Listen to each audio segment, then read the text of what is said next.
વડોદરાના કારેલીબાગ વિસ્તારમાં રહેતા યુવકને બ્રેન સ્ટ્રોકને પગલે બ્રેન ડેડ થઈ જતા તેના અંગોનું દાન કરવામાં આવ્યું હતું. 25 વર્ષના આદિત્ય જૈનના અંગોનું અંગદાન કરવામાં આવ્યું હતું.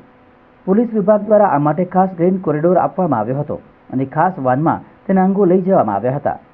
યુવાન CS નો અભ્યાસ કરી રહ્યો હતો અને તે માટે તે ખાનગી કંપનીમાં ટ્રેનિંગ લઈ રહ્યો હતો, જ્યાં 4 દિવસ અગાઉ તેની કંપનીમાં તબિયત લથડી હતી, જેથી તેને ખાનગી હોસ્પિટલમાં દાખલ કરવામાં આવ્યો હતો, જ્યાં તેની સર્જરી કરવામાં આવી હતી.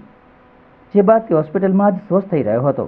તે દરમિયાન તેને બ્રેન સ્ટ્રોક આવતા તેની તબિયત અચાનક લથડી હતી, જે તબીબે તેને બ્રેન ડેડ જાહેર કર્યો હતો. એકનો એક દીકરો આ સ્થિતિમાં આવી જતાં પરિવારના માથે આભ તૂટી પડ્યું હતું. દીકરાની ઈચ્છા મુજબ તેના ઓર્ગન ડોનેટ કરવાનો નિર્ણય પરિવાર દ્વારા લેવામાં આવ્યો હતો. 21 વર્ષની ઉંમરે જ આદિત્યએ અંગદાન કરવાનું જણાવ્યું હતું. મરનાર આદિત્ય જૈનને ઓફિસમાં કામ વખતે સ્ટ્રોક આવ્યો હતો, તેથી આજે આદિત્ય જૈનના કિડની અને લીવરના અંગદાનની પ્રક્રિયા હાથ ધરવામાં આવી હતી, જેમાં કિડની સુરત અને લીવર અમદાવાદ મોકલવાની તજવીજ હાથ ધરવામાં આવી હતી. આ માટે ખાસ પોલીસ વિભાગ દ્વારા ગ્રીન કોરિડોર આપવામાં આવ્યો હતો. કઠણ હૃદયના માનવીને પણ પીગળાવી દે તેવી આ ઘટના હતી, જેથી પરિવારની સાથે તબીબ પણ પોતાના આંસુ રોકી શક્યા ન હતા. પ્રેમાળ અને ખુશાલ સ્વભાવનો એકનો એક દીકરો જતો રહેતા परिवार में गमगीनी छवाई गई थी.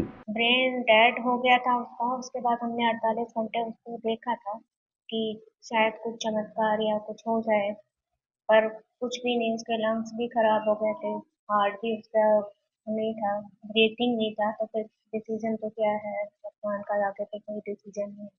बस ऐसे ही सबको अपने बच्चे का, अगर कोई छोटी उम्र में जाता है बच्चा, तो अपने ऑर्गन्स देने चाहिए जिससे दूसरे की जान बच सके. ये अच्छी चीज. मेरे मेरे भाई तो हैं, बट मेरे कोई बड़े भाई नहीं है, सिर्फ भैया ही थे. और मुझे ये आके ध्यान रखना है सबका.